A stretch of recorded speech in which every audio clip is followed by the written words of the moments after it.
Hello, everybody. Welcome back to another episode of the DXM podcast. I'm Colborn Bell with the Museum of Crypto Art. We are here today with artist Leo Isikdogan.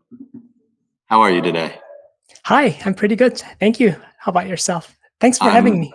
Yeah, it's an absolute pleasure. We've chatted a little bit, but this is the first time seeing each other, and I have to say I'm a huge fan of your work. Everything you do, it's in kind of a sea of AI. It immediately caught my attention.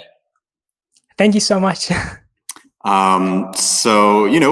begin this podcast the same, and that is kind of just giving you the space to introduce yourself and to let everybody know how you found NFTs in crypto art. Yeah, sure. Yeah. I'm an interdisciplinary researcher, engineer, and artist. I've been doing a lot of things at the same time, but my background is mostly technical. I have a PhD actually in electrical and computer engineering from the University of Texas at Austin. That degree was purely technical, as you can imagine, but I think it still had a profound impact on my art. My PhD work was at the intersection of computer science, image processing, machine learning, and even environmental engineering. Actually, my co-advisor was in environmental engineering. And together we created a global river database that documented 40 years of change using satellite imagery. So what I was doing is there's this data set called Landsat. It's a mission that is observing the Earth. It's publicly available to everybody. So I was analyzing those images using image processing techniques and also machine learning techniques to automatically create a river map of the world. And this was, I think, for the first time in the world, to the best of my knowledge. I kind of think of this as a piece of artwork. I don't know if it actually counts as counts as an artwork, this data set we created and the papers we published, because they were like mostly technical and the people who are citing them are using it for technical purposes. Right. But I think it still like continues to inspire my art. As you can see in my art, I use like code and machine learning, which are like transferred skills from my PhD. I use those to create art. I get my inspiration from nature. That's the environmental engineering part, like planets, geological formations, and bodies of water, and things like life on Earth. And I've been interested in AI for like a long time. I was also interested in the philosophical side of it. I'm inspired by like philosophical questions, such as whether machines can be creative, how much creativity they can have, how consciousness arises, and things like how perception works. Can they really perceive the world like we do? Or do they have to actually perceive the world like we do? And my background in art, I don't know how far I should go back. I had a separate master's degree actually, which was focused on computer vision for art analysis. We can think of it as an easier version of the generation task. Like today, we are witnessing an explosion of AI generated art, and that's also what I wanted to do at the beginning.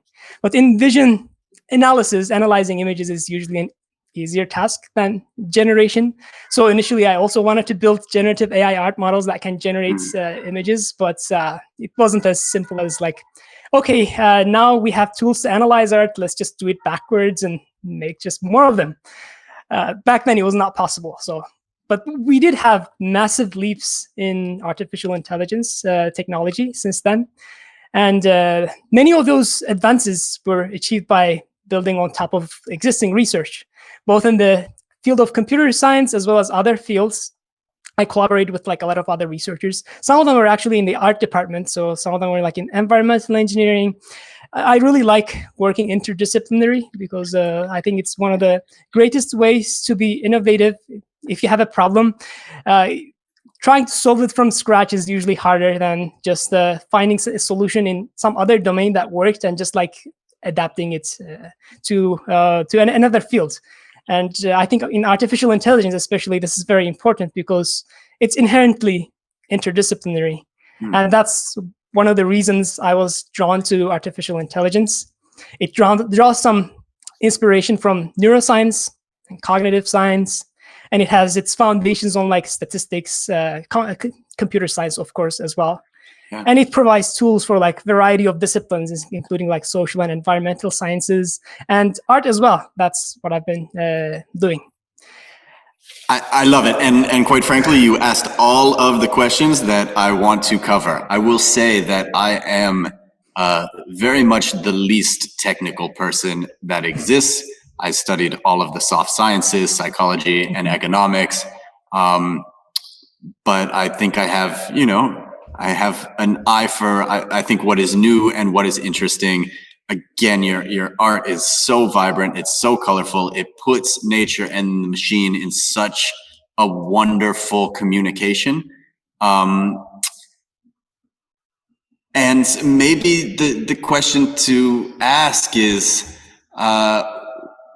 why such disparate things? Is it just to discover perhaps that question that you asked is like, what is the creativity of that machine in something that is so foreign to itself? Yeah, one of the reasons I was drawn to artificial intelligence is that it's a very interesting field. Like, we can think of it in two different ways. We can just see it as a merely tool, some just advanced to a brush basically to create art. We can also start to think like, I wonder if at some point we'll start to think of them as independent artists themselves, and I start to question like, what is creativity? At what level we would consider machines to be creative? To be honest, right now I don't consider machines to be creative at all. I just see them as like advanced tools, and there's like so much me in my artwork. I put like a lot of effort into it, so it's nowhere near like fully autonomous. But what if we get to some stage that it's fully autonomous? What if we don't do anything at all? Like, how I work right now is that I usually come up with a concept and I more or less have an idea of what I want to create, but sometimes machine has its own mind. It creates something a little bit different. Sometimes it's surprising in a good way, but usually I do have a plan. It's not like completely arbitrary, with some exceptions. Right. Yeah, that's pretty much what I do. But in the future, maybe like the machines can come up with the concepts. They can do the whole thing end to end. Then are we going to call them creative, or are we going to just call them they're imitating humans? Is that an end goal for you? Do you want to create kind of a sentient AI that is its own artist? That's not my area of research. I think a lot of researchers are working on that. That was one of my not childhood, but like this, let's say, teenage dreams that I had. But I don't think I can compete with the researchers that are working on it right now, especially now that I'm not a full-time researcher. I have a full-time job. It does have a research component, but I'm definitely not working on AGI. There are like so many research labs fully focused on that. Yeah, interesting. Does your job in any way relate to the art that you create? Or is it does have an artistic component, so it doesn't relate to my art directly. But what I'm working on is, as a study, is what's called computational photography and computational cinematography. So basically, it's the field of research that makes images that we look at better using computational techniques. That's how smartphone cameras can create such beautiful images that look almost as good as DSLR cameras, despite having like such tiny sensors. Right. So much advanced processing techniques go into those smartphone cameras. So that's in general what me and my team is working on. Presumably you build your own models? Yeah. I mean, I don't invent everything from scratch, obviously. I build my work on top of existing research, but yeah, I like customizing everything I have. I like building my models, both like training them, also designing them. I have usually some different design choices than the mainstream models. Right. So, and you touched on that most of the time things are planned, but sometimes things go awry. And there was a piece of yours that very much caught my attention, and that was Death of an AI. If you could, please tell me about this work, Death of an AI. Yes, absolutely. So I was actually working on something else when I was working on that. I was, I'm not sure what I was exactly trying to do, but I think I was trying to do some translation in any direction. I was trying to rotate the camera and move the scene, have some panorama. I did something like that before, but I was trying to do some more advanced version of that. And then I was also monitoring the results. All of a sudden, I realized that it kind of looked like it was dying, when I visualized it. And the model was actually dying as well. And there were many opportunities for me to have some puns for both like machine learning and also like eulogies about artificial beings. It was funny. Like I could. Let me check what I wrote in the description. Yes, the artwork captures the visions of an AI art model in its last moments. The model passed away because of complications from a variant of an artificial neural network disorder known as exploding gradients, which is a well-known problem. So what exploding gradients is basically when we we do like backwards and forwards steps when we train models. And sometimes like if the parameter is out of range, something you have like I don't know how to explain it, not so technically, but it accumulates very fast. Let's say like you have like 1.1 and then it gets multiplied every time and then it goes out of range very quickly. So that's one of the reasons the model basically died. And I go on to say it is survived by its parent checkpoints. I always checkpoint so I can continue from there. There are several forks. It had many different versions and fine-tuned cousins. The model loved training hard. I trained it so much and dreaming about landscapes. Its legacy will live on. Come on, man. This is very funny. Yeah. Yeah, this is very funny. I haven't, ever seen so much like this. It's always, it seems like it's hard for me to talk about, right? Because I do not understand it, but the output is so incredible. And, I had a large dinner party here, and I was kind of celebrating fall, and I had another one of your works. I forget the name, but it's the one that rotates so beautifully through kind of like the seasons and seasonality. Oh yeah. And I had it projected large just as people came in, and they were blown away. Right? I think I had two of them. An Impressionists World, I believe. That one, yes. Yes. Yes. Maybe we can just talk about, how you built this and kind of what the objective was, and if perhaps you think you achieved your intended result. Yeah. One of the things when I started working on that was I thought when I was a child, I thought the background, I actually didn't think like that, but I always thought like 50s and 60s were always like black and white because the movies were black and white.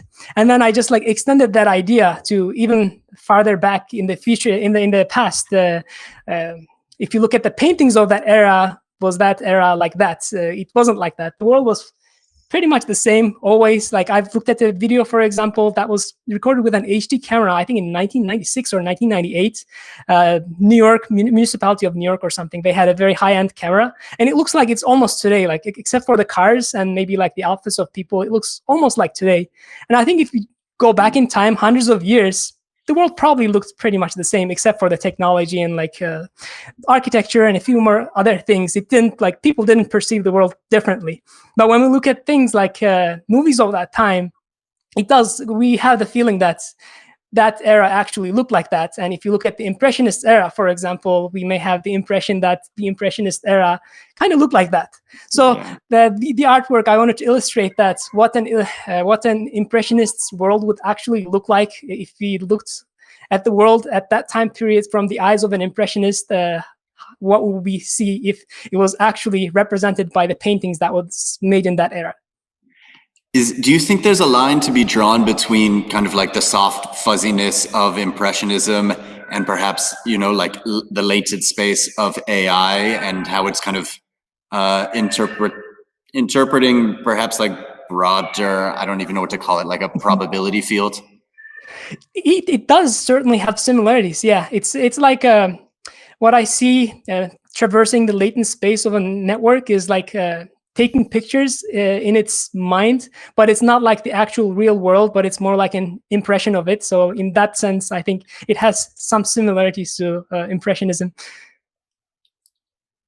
I get so lost in your artworks. Tell me more about where you want to go from here.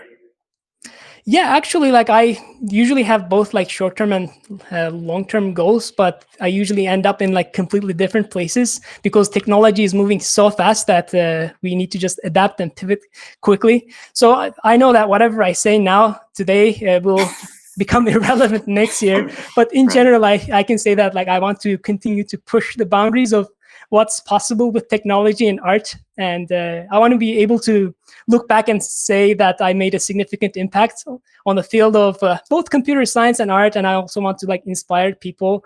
When I was growing up, so many people discouraged me from studying computer science and engineering. They were saying like, yeah, like everybody knows how to use a computer these days. Like, you don't really need a degree to do that. I mean, you don't need to do, actually, you don't need a degree to do that. A degree definitely helps, but you can learn everything by yourself. But still, if I study something else, I wouldn't have the time to work on that. So even if it's possible to do all of these things without having a degree, I would allocate all my time to something else if I study something like completely different, like medicine or something. Right. And to be fair, you also give back through these videos that you do? What videos? These YouTube videos, these educational... Oh, yeah. I have the YouTube video. I haven't been very active lately. I used to make videos more frequently. But yeah, I do have like a series called a Machine Learning Crash Course, which is a very short overview of essential topics in machine learning. I also have a series about image and video processing as well. I also have like some random videos about things just I like talking about, basically. I love it. It's Thank you. yeah, super cool. Wow.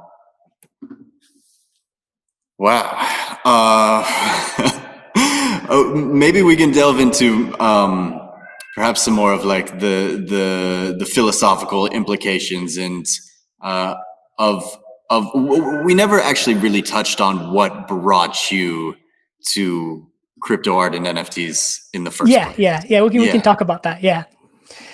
I think it's because I like to work on the bleeding edge of technology and art. I'm always looking for new ways to create and explore. And that's, I think, one of the reasons I'm drawn to the NFT space. Actually, I didn't know much about NFTs until like 2020. Before that, I was creating art. I had an Instagram account, but I didn't make any NFTs. I had no idea what it was. I knew about crypto a little bit. I think my first introduction to Bitcoin was like in 2013 or something. That was the time I opened some Coinbase account or something. And also, I had a friend who was having a PhD actually in blockchain. His dissertation may be one of the first dissertations in blockchain. That's how I learned about crypto. And I think after I learned about NFTs, they seem to be a great way to represent, transfer, and keep track of art, especially digital art. There are some like some startups that combine like physical and NFTs as well. But I think especially for digital art, that's a great way to represent art because they make it easy to keep track, and they make sure that it's unique. If it's unique or an edition, they're immutable and transparent. And I think NFTs have the potential to change the way we interact with and value art, mainly digital art. But in general, I think I see a lot of value in that. I know we're in a bear market, but markets have their cycles. I've seen like 2 or 3 more market crashes, especially in crypto, but in regular stock market as well. Right now, like even the normal stock market, tech stock, everything is down.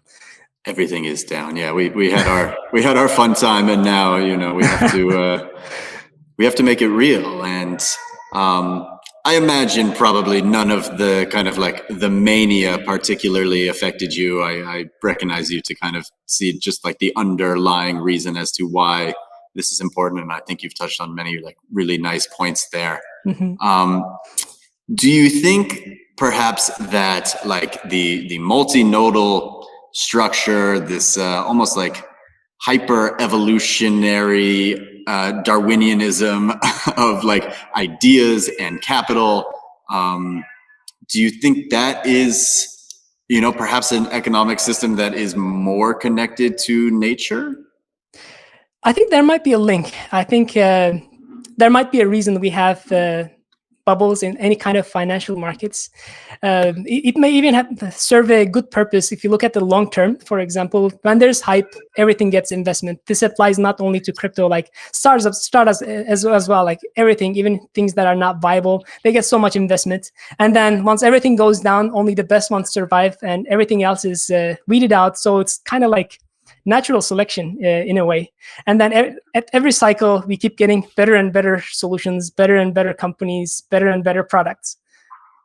It's incredible. You know, I've been around this for a while now to Yeah. see it in action, to kind of understand and know what could be like vibrant and attractive and compelling. And um, yeah, I just fell in love with the people that we're creating in this space. It's so interesting that the art can convey so much forward thinking vision, and that it for the most people, most, you know, collectors of art, it might feel totally inaccessible, and to the mainstream media, it is totally like they cannot comprehend, for the most part, and everything gets diluted down to like dollar signs.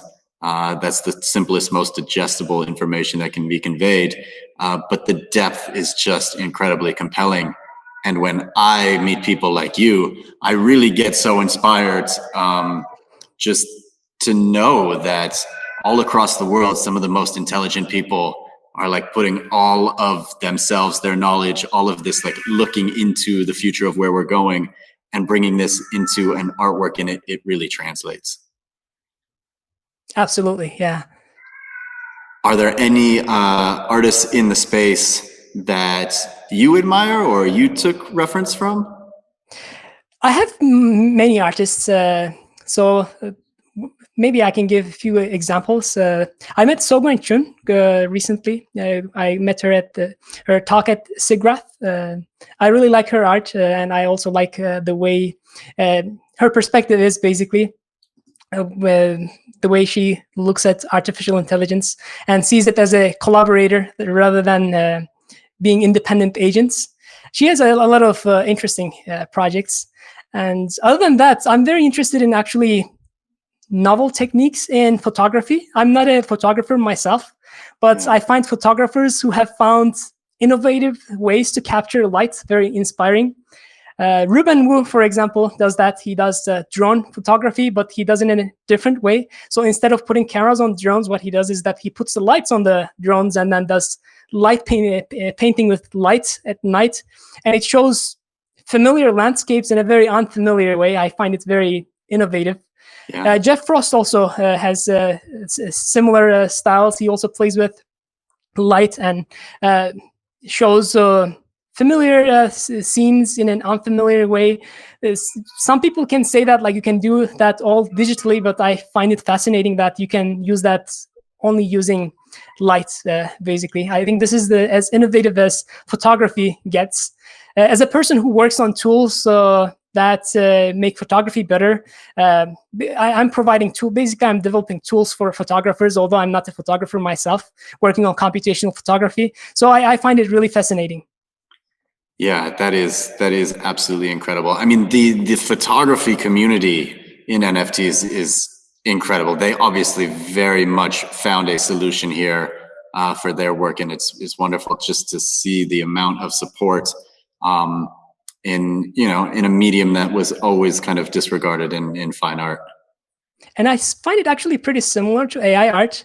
People usually regard photography as like super easy because you just like push a button and you're done. And same for AI art. They say like, okay, write the prompt, push the button, you're done. But actually, like there are infinitely many ways that you can get very innovative and creative. It's not really that much of a limited medium. And we have like many artists that prove that, both in AI art space and photography space. I totally agree. And it's incredible also when that tool that is perceivably so accessible, people are able to kind of craft their own style that is immediately recognizable. Right. Which I think actually you do quite well as well. Thank you. Do you have a favorite published work? In terms of art or my papers? Yeah. In terms of your artwork. I think one of my last piece. What I realize is that like there is very little correlation between how much effort goes into one piece of art and how much attention it gets from viewers. My last piece, I think it was one of the pieces that I put so much effort in it. It had like lots of novel components, but and this it is wasn't a machine sold for a long time. A machine dreams of nature. Exactly. Yes, that's one of my favorites. Yeah, I mean it is exceptionally beautiful.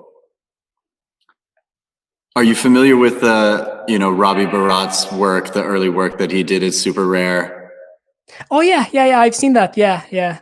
Yeah, I feel like because he did, first examination of nude form and nude bodies, and then also kind of a series on landscape art before stepping away. And I really get inspired from your work as kind of just an incredible extension of this narrative. Are there other, perhaps AI artists Yeah. There's Refik Anadol, for example. His art is Totally. visually stunning.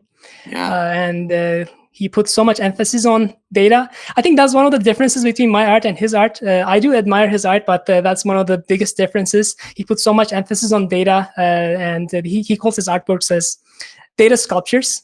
Right. Maybe because I come from an engineering background, I'm a minimalist person. I try to get away by like using as minimal as possible. If I don't have to use data, I don't use data. For example, if I can just use a pseudo random number generator, I would just use that. I wouldn't use a quantum computer to compute that.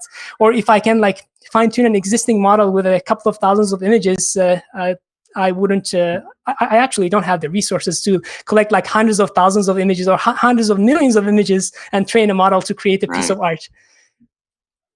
I mean, this is a kind of a big component of AI art as well. The use of processing power, right, and the access to processing power. I don't know if that's like trade secrets, but it almost feels like kind of like a mini arms war between these types of artists who always have the most and always have the access to that best tech.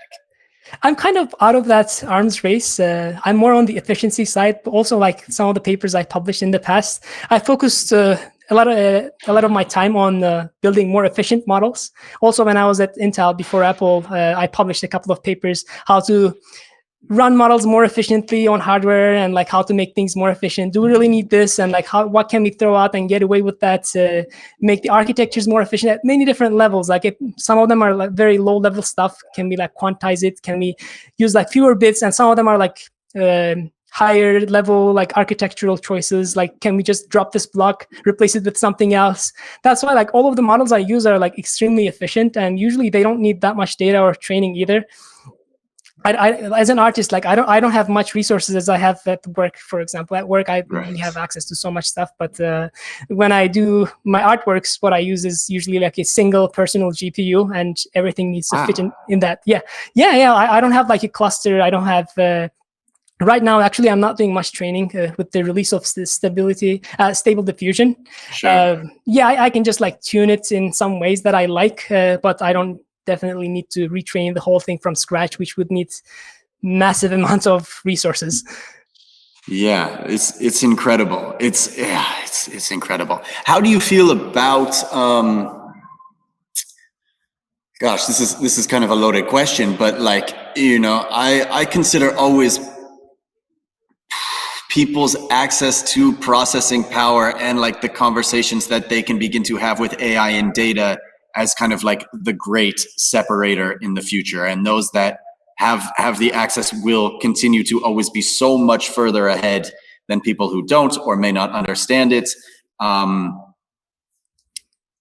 do you feel about that? Yeah, I think one of the good things here is that the ones who are pushing the field are not artists usually. Like not all of them, but they tend to lack artistic skill, and the artists don't have that much resources. So it's not like artists are competing with each other based on the amount of resources they have.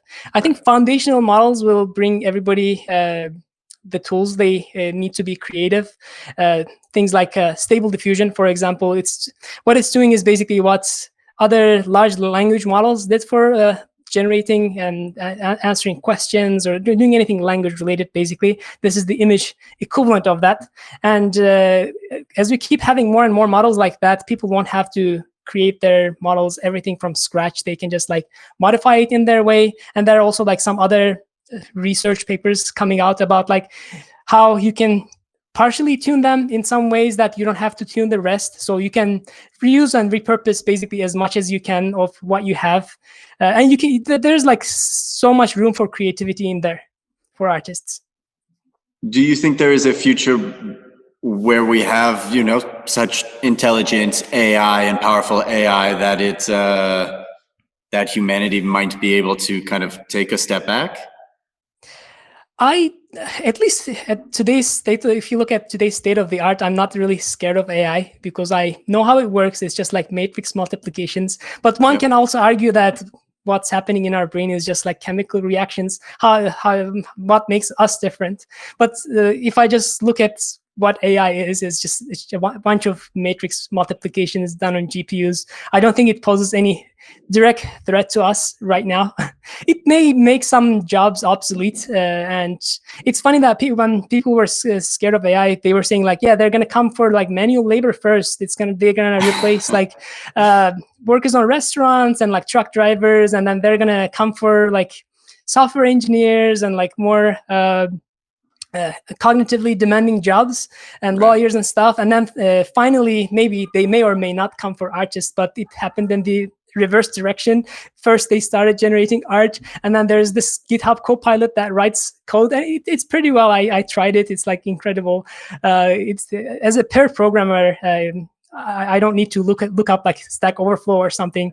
It completes really well. So they're coming for software engineers next, and apparently manual labor will be replaced the last by AI. Oh, even though we got Elon Musk working on those robots. Huh? Oh yeah, robots. Robots, so funny. So then, the prognosis is perhaps for more free time and a society of abundance.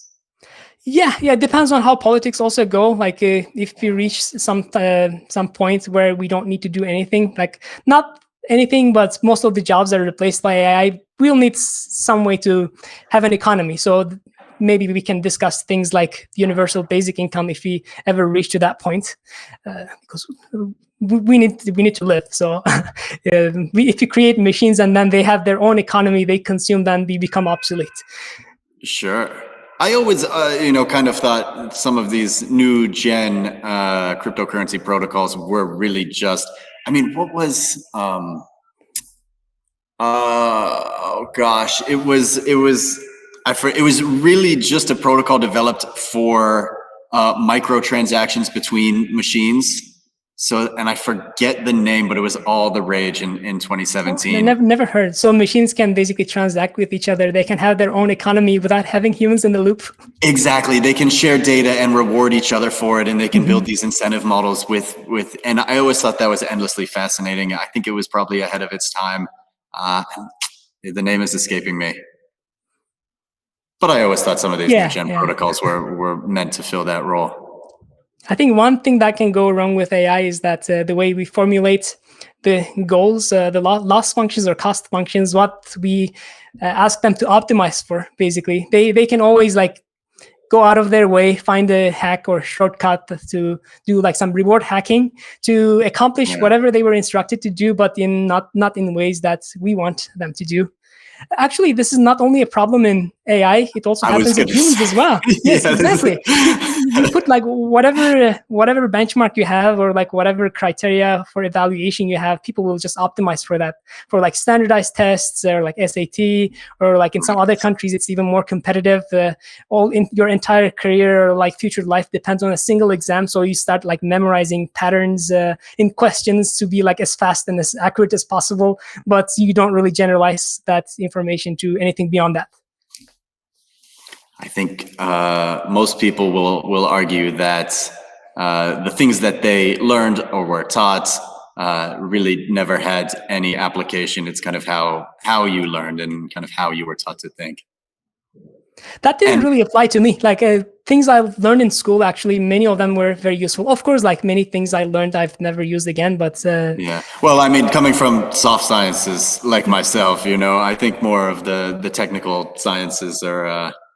Yeah, certainly more useful. Still, you said economics, right? That has a technical side as well. Economics and psychology. Sure, there was like econometrics and statistics, but it frankly informed very little. It was also, I was studying this during the Great Recession, So it was almost like all of the rules that they had taught were just like thrown out the window. None of them works anymore. Yeah. Right. It was just like, okay, well, like this all works until you know, everything is 80 to 100 times levered. Yeah. It feels though it's very interesting, like both economics and psychology, what they have in common is that they both study human behavior, but one focuses on the financial aspect of it and the other one focuses on non-financial aspect of their behavior. Yeah, the interpersonal. It was I had a great time. Yeah, and it certainly has led me here. So no complaints. What else? What are you exploring now in your artwork? I've been playing with stable diffusion lately. I was looking into diffusion models. Looks like GANs are pretty much dead at this point, generative adversarial networks. Yeah. They seem to beat them in almost every aspect. There are still like some aspects that where GANs are better. For example, for interpolations in the latent space, GANs are more smooth. Diffusion models are still like a bit jerky. Yeah. And if you have like a specific domain, usually GANs tend to work better. So diffusion models have better diversity. You can generate with whatever you want with them, basically, once you train them. But with GANs, if you want to generate like faces, if they're aligned and everything is perfect, then you can create hyper-realistic faces at any resolution very efficiently. So I've been looking at like combining techniques and to get the best of both worlds. I always have like lots of experiments on the side. Like whenever on a weekend I'm bored, I come up with an idea, I give them a try. They usually don't work. Sometimes they work. When they work, it's really nice, and I want to show it to everyone when it works.